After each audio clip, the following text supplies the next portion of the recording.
салом бинандагони гиромӣ, барномаи хабар аст аз шабакаи ҷаҳоннамо. Дар студия бо хабарҳо Зарнигор Равшанзода. Амри президенти ҷумҳурии Тоҷикистон. Соли 2022 озмуни ҷумҳуриявии Тоҷикистон ватани азизи ман баргузор карда шавад.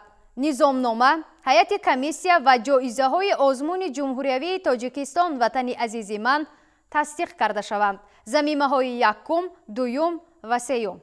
вазоратҳои фарҳанг, маориф ва илми ҷумҳурии Тоҷикистон, кумитаҳои телевизион ва радио, кор бо ҷавонон ва варзиш, кор бо занон ва оилаи назди ҳукумати ҷумҳурии Тоҷикистон барои дар сатҳи баланд доир гардидани озмуни мазкур чораҳои зарурӣ андешанд.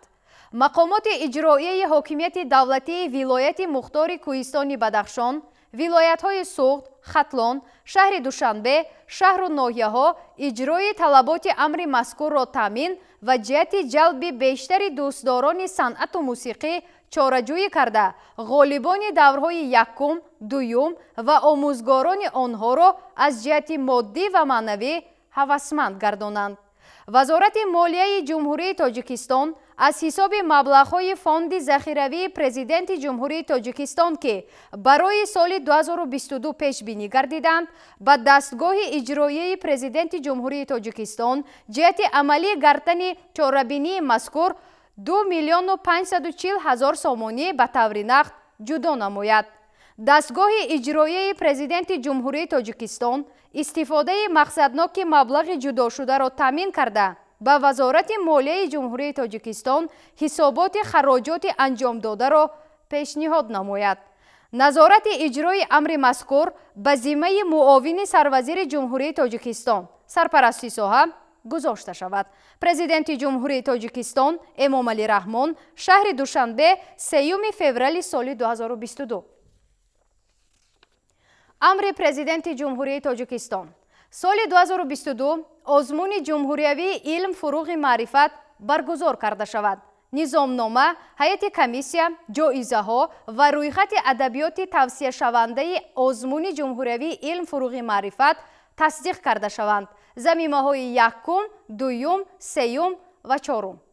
академияи миллии илмҳои Тоҷикистон, вазоратҳои маориф ва илм, фарҳанг, саноат ва технологияҳои нав, рушди иқтисод ва савдо, кишоварзӣ, кумитаҳои телевизион ва радио, кор бо ҷавонон ва варзиш, кор бо занон ва оила, саридораи геологияи назди ҳукумати ҷумҳурии Тоҷикистон барои дар сатҳи баланд доир гардидани озмуни мазкур чораҳои зарурӣ андешанд. мақомоти иҷроияи ҳокимияти давлатии вилояти мухтори Кӯҳистони Бадахшон, вилоятҳои Суғду Хатлон, шаҳри Душанбе, шаҳру ноҳияҳои тобеи ҷумҳурӣ, роҳбарони муассисаҳои илмию таҳқиқотӣ ва муассисаҳои таҳсилоти миёна ва олии касбӣ иҷрои талаботи амри мазкурро таъмин намуда, барои ҷалби бештари хонандагону донишҷӯён, аспирантону докторантон ва дигар қишрҳои ҷомеа ки ба омӯзиши фанҳои риёзӣ, дақиқ ва табиӣ, инчунин ихтироъкориву навоварӣ шавқу рағбат доранд, чораҷӯӣ карда, ғолибонро бо ҷоиза ва омӯзгорони онҳоро аз ҷиҳати моддӣ ва маънавӣ ҳавасманд гардонанд. вазорати молияи ҷумҳурии Тоҷикистон аз ҳисоби маблағҳои фонди захиравии президенти ҷумҳурии Тоҷикистон ки барои соли 2022 пешбинӣ гардиданд, ба дастгоҳи иҷроияи президенти ҷумҳурии Тоҷикистон ҷиҳати амалӣ кардани чорабинии мазкур 2 миллион 345 ҳазор сомонӣ ба таври нақд ҷудо намояд. дастгоҳи иҷроияи президенти ҷумҳурии Тоҷикистон истифодаи мақсадноки маблағи ҷудошударо таъмин карда, оид ба хароҷоти анҷомдода ба вазорати молияи ҷумҳурии Тоҷикистон ҳисобот пешниҳод намояд. назорати иҷрои амри мазкур ба зиммаи муовини сарвазири ҷумҳурии Тоҷикистон, сарпарасти соҳа гузошта шавад. президенти ҷумҳурии Тоҷикистон Эмомалӣ Раҳмон, шаҳри Душанбе, 3 феврали соли 2022. амри президенти ҷумҳурии Тоҷикистон. соли 2022 озмуни ҷумҳуриявии фуруғи субҳи донои китобаст баргузор карда шавад. низомнома, ҳайати комиссия, ҷоизаҳо ва рӯйхати адабиёти тавсияшавандаи озмуни ҷумҳуриявии фуруғи субҳи донои китобаст тасдиқ карда шаванд. замимаҳои якум, дуюм, сеюм ва чорум. вазоратҳои маориф ва илм, фарҳанг, Академияи миллии илмҳои Тоҷикистон, Иттифоқи нависандагони Тоҷикистон, кумитаҳои телевизион ва радио, кор бо ҷавонон ва варзиш, кор бо занон ва оила, муассисаи давлатии Китобхонаи миллии Тоҷикистони дастгоҳи иҷроияи президенти ҷумҳурии Тоҷикистон барои дар сатҳи баланд доир гардидани озмуни мазкур чораҳои зарурӣ андешанд.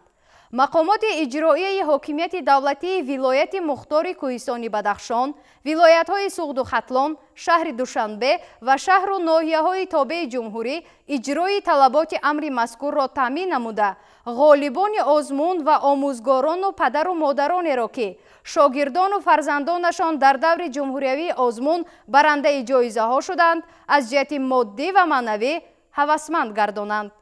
вазорати молияи ҷумҳурии Тоҷикистон аз ҳисоби маблағҳои фонди захиравии президенти ҷумҳурии Тоҷикистон ки барои соли 2022 пешбинӣ гардиданд, ба дастгоҳи иҷроияи президенти ҷумҳурии Тоҷикистон ҷиҳати амалӣ намудани чорабинии мазкур 3 миллиону 45 ҳазор сомонӣ ба таври нақд ҷудо намояд. дастгоҳи иҷроияи президенти ҷумҳурии Тоҷикистон истифодаи мақсадноки маблағи ҷудошударо таъмин карда, оид ба хароҷоти анҷомдодашуда ба вазорати молияи ҷумҳурии Тоҷикистон ҳисобот пешниҳод намояд. назорати иҷрои амри мазкур ба зиммаи муовини сарвазири ҷумҳурии Тоҷикистон, сарпарасти соҳа гузошта шавад. президенти ҷумҳурии Тоҷикистон Эмомалӣ Раҳмон, шаҳри Душанбе, 3 феврали соли 2022. идомаи хабарҳо. 3 феврал асосгузори сулҳу ваҳдати миллӣ, пешвои миллат, президенти ҷумҳурии Тоҷикистон муҳтарам Эмомалӣ Раҳмон ҷиҳати иштирок дар маросими ифтитоҳи бозиҳои 24-уми зимистонаи олимпӣ ба ҷумҳурии мардумии Чин сафар карданд. дар фурудгоҳи байналмилалии Душанбе президенти ҷумҳурии Тоҷикистон муҳтарам Эмомалӣ Раҳмонро раиси маҷлиси миллии Маҷлиси олии ҷумҳурии Тоҷикистон, раиси маҷлиси намояндагони Маҷлиси олии ҷумҳурии Тоҷикистон, сарвазири ҷумҳурии Тоҷикистон ва дигар шахсони расмӣ гусел намуданд. дар ин сафар президенти ҷумҳурии Тоҷикистон муҳтарам Эмомалӣ Раҳмонро вазири корҳои хориҷӣ, раиси кумитаи кор бо ҷавонон ва варзиш, ёрдамчии президенти ҷумҳурии Тоҷикистон оид ба масъалаҳои иқтисодӣ ва дигар шахсони расмӣ ҳамроҳӣ мекунанд. бинандагони гиромӣ, бо расидани дигар хабарҳо шуморо дар нашрҳои навбатӣ ошно мекунем. аз таваҷҷӯҳатон сипосгузорем.